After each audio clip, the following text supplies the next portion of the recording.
Alas 12:30, malapit mag-umaga, di nakatulog magdamag kaya ito si Rana. Kung ano-ano naririnig ng tenga, may naisip ang ibang ideya, iba't iba rin tema, kaya naisip kong isalin ko sa letra. Pero bago tulbukan, simulan muna natin sa teka.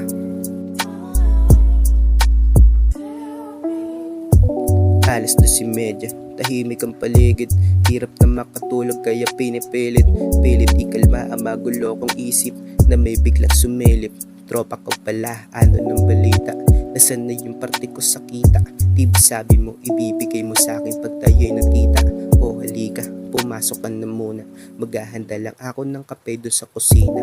Bihira lang din ako magkaroon dito ng bisita, pakila pag nalaman dyan aking salida. Paglabas ko ng kusina, bakit wala siya doon? Asan yung gagong yun? Aking bulong na may biglang asong umalulong. Teka ba't ganon? Di man lang siya sa'kin nagpaalam. Ako'y naiinis, di siya pwedeng pagkatiwalaan, at may nangyaring di ko inaasahan.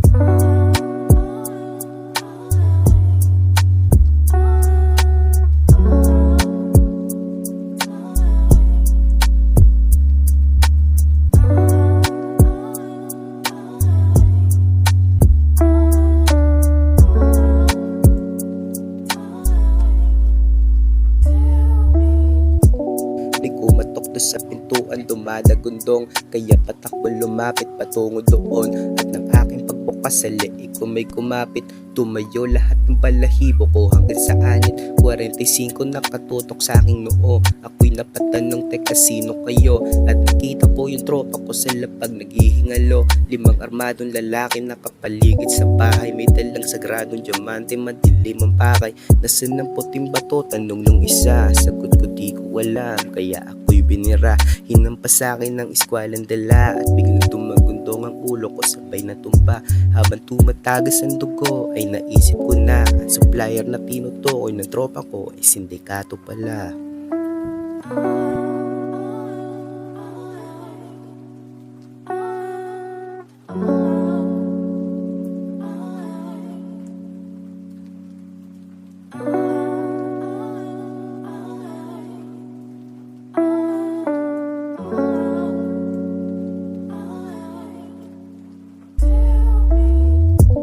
Alas 12:30, ako'y nag-iisa, biglang tumawag ang tropa, may inaalok siya. Siguradong kikita, sumama daw ako sa kanya. Nanginig aking laman kaya minura ko siya.